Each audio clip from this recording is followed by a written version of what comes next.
Thus, in alternate uproar and sad peace, amazed were those Titans utterly.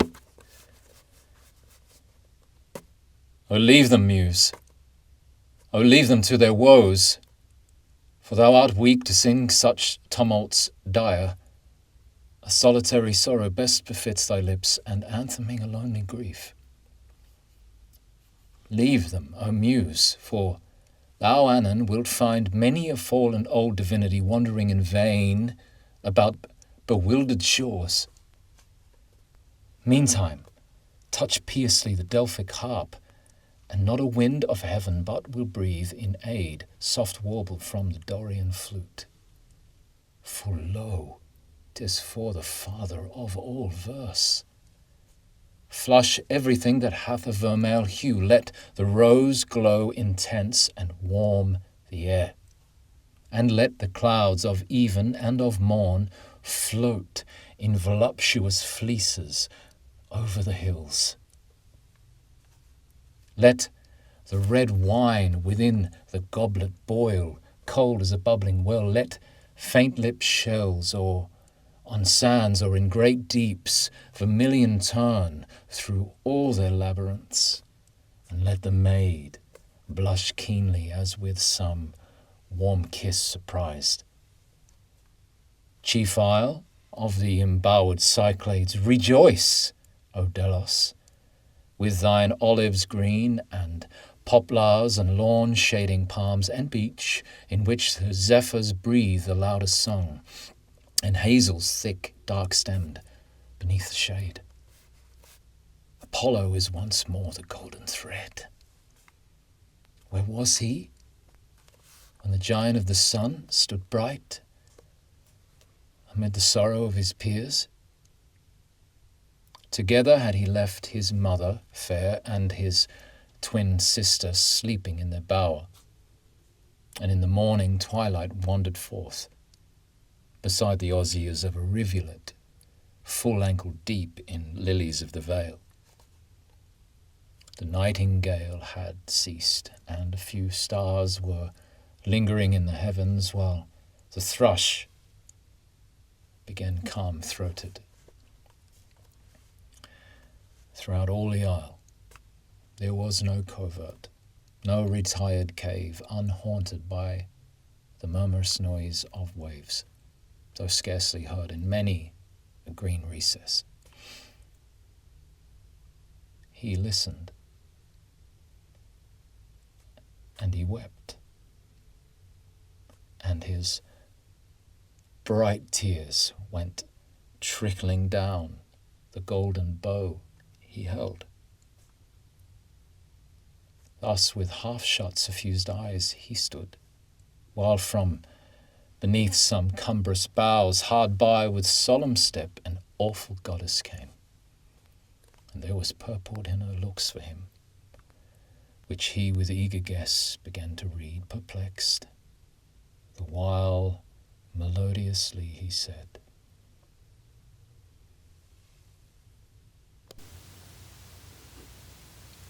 "How camest thou over the unfooted sea? Or hath that antique, mean, and robed form moved in these veils, invisible, till now? Sure I have heard those vestments sweeping over the fallen leaves when I have sat alone in cool mid-forest. Surely I have traced the rustle of those ample skirts about these grassy solitudes, and seen the flowers lift up their heads as still the whisper passed. Goddess, I have beheld those eyes before, and their eternal calm, and all that face, or I have dreamed. Yes, thou hast dreamed of me, and awakening up didst find a lyre all golden by thy side, whose strings, touched by thy fingers, All the vast unwearied ear of the whole universe listened in pain and pleasure at the birth of such new tuneful wonder. Is't not strange that thou shouldst weep, so gifted? Tell me, youth, what sorrow thou canst feel, for I am sad when thou dost shed a tear. Explain thy griefs to one who in this lonely isle hath been the watcher of thy sleep and hours of life, from the young day when first thy infant hand plucked witless the weak flowers, till thine arm could bend that bow heroic at all times. Show thy heart's secrets to an ancient power, who hath forsaken old and sacred thrones for prophecies of thee, and for the sake of loveliness newborn.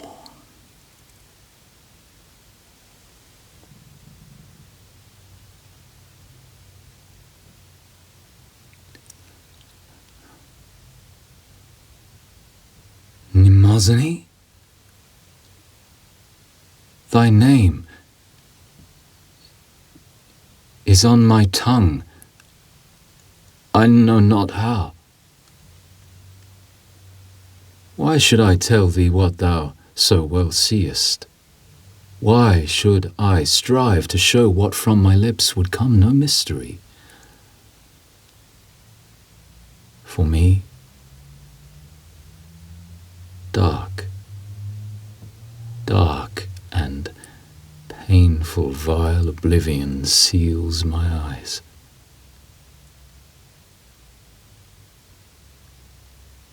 I strive to search wherefore I am so sad, until a melancholy numbs my limbs.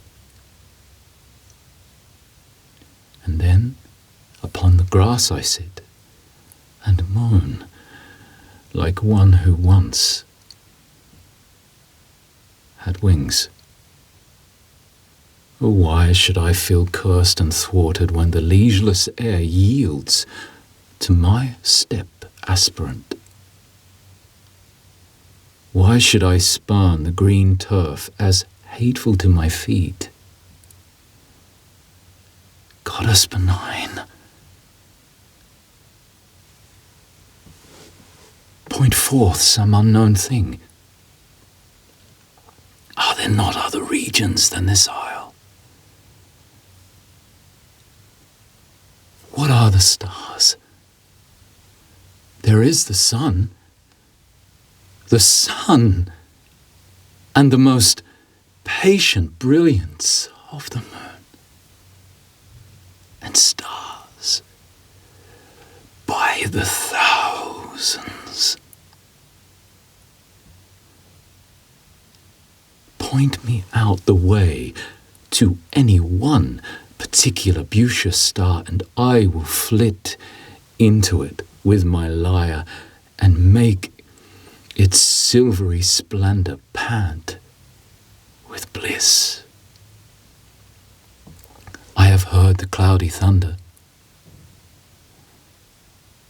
Where is power? Whose hand, whose essence, what divinity makes this alarum in the elements, while I here idle listen on the shores, in fearless, yet in aching ignorance? Oh, tell me, lonely goddess, by thy harp that waileth every morn and eventide, tell me why thus I rave about these groves.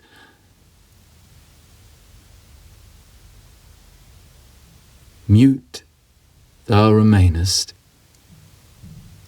mute. Yet I can read a wondrous lesson in thy silent face.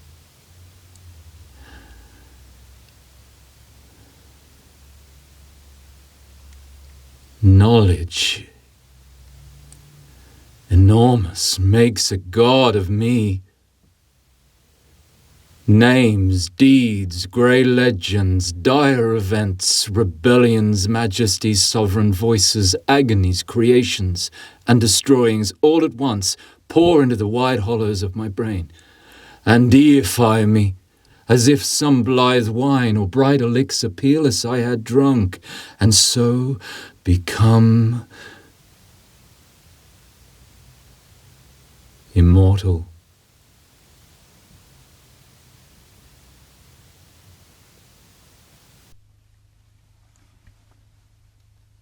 Thus the god, while his enkindled eyes, with level glance, beneath his white soft temples steadfast kept, trembling with light, upon Mnemosyne. Soon wild commotion shook him, and made flush all the immortal fairness of his limbs, most like the struggle at the gate of death, or like as still to one who should take leave of pale immortal death, and with a pang as hot as death is chill, with fierce convulse, die into life. So young Apollo anguished. His very hair, his golden tresses, famed, kept undulation round his eager neck. During the pain, Mnemosyne upheld her arms as one who prophesied. At length, Apollo shrieked, and